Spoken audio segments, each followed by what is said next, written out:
For most of my life, I've been just using my laptop and my 21-inch monitor for my work and personal life. I was very happy with my MacBook Pro and this monitor, but I realized that I often spend lots of time going backwards and forwards between different windows. And when it comes to tasks like video editing and researching, the monitor started to feel a little too small. So last week, I decided to invest in a new ultrawide monitor. In this video, I want to talk about my first impression of this 34-inch monitor from Dell and how I've been using it for my work and personal life. Hey, so I've been using this monitor by BENQ for several years. This is something I got when I was still a university student, and it was just like $100. And I was pretty happy with this monitor, but since I became a creator, I started doing like video editing and researching, and I realized that this monitor may not be big enough for my workflow. Also, recently I read this article where it said less time navigating between different windows means more thinking time, and I think that is true because I realized that I waste lots of time navigating different windows to try find something. So I thought it was about time for me to get one of those ultra-wide monitors like a proper YouTuber. And this is what I got, Dell 34-inch ultra-wide monitor. So let's just open it up.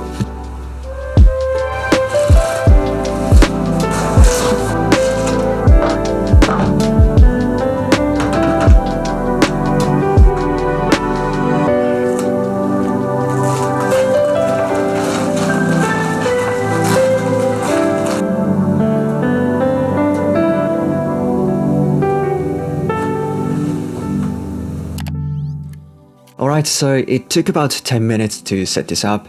The monitor was really heavy, but it was quite easy to install it. My first impression is that this is beautiful and it feels gigantic just because I'm used to seeing the 21-inch monitor and my MacBook Pro, but I really like the curve of this monitor.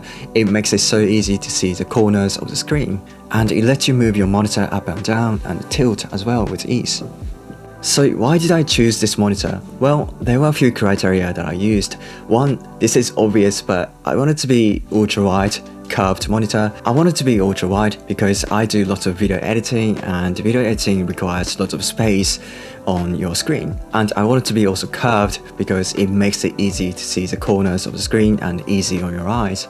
And that means I don't have to move my neck and body to see different parts of the screen. The second criterion is that I wanted to have IPS panel, not VA panel, because IPS panel has better color accuracy and consistency, which is important for me because I do lots of video editing and photo editing as well. The third criterion is that I wanted to have USB-C port because I use MacBook Pro and it has only USB-C port, and ideally I wanted to use just one cable to connect between the monitor and the MacBook Pro, at the same time charging my MacBook Pro from the monitor. So this saves lots of space on my desk as well because now I don't have to use the MacBook charger. So considering these criteria, I listed up a few candidates, and one of them was 35-inch monitor from LG. Now this looked like a perfect monitor because it was relatively cheap and it had a 35-inch curved screen. However, the problem was that it had VA panel, not IPS panel. The second candidate was also from LG.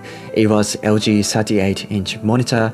This was actually my ideal monitor because it had a curved ultra-wide monitor, had USB-C port and IPS panel as well, but the price. So first of all, it cost like $1,700, which is way out of my budget. Also availability. When I was trying to find this monitor, I couldn't find it anywhere, at least here in Tokyo.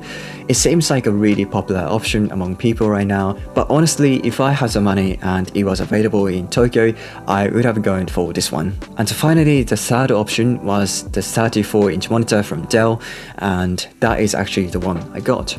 And I also thought about getting even wider monitor from like Philips and LG, but I thought it was a little bit too much, a little bit too excessive. I just think my work doesn't require that much of a space on the screen, and having too much space might get distracting for me. So after all the consideration, I decided to go for the monitor from Dell because it met all of my criteria, and it costs about only $700, which is relatively cheap for a monitor like this.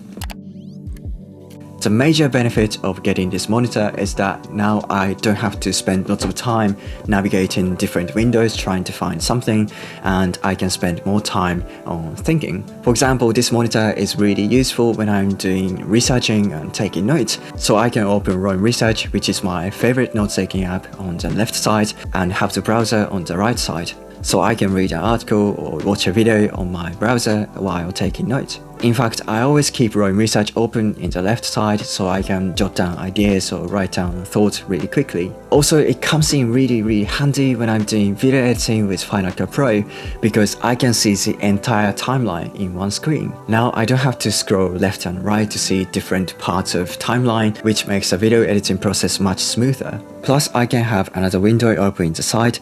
This is really useful, for example, when I'm making a thumbnail and want to see some reference.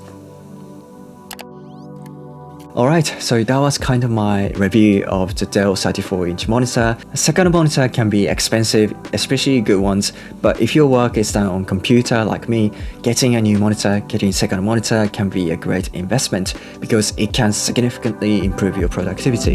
Anyways, if you like this video, please leave a like and a comment and subscribe to my channel, and I will see you in the next video. Bye!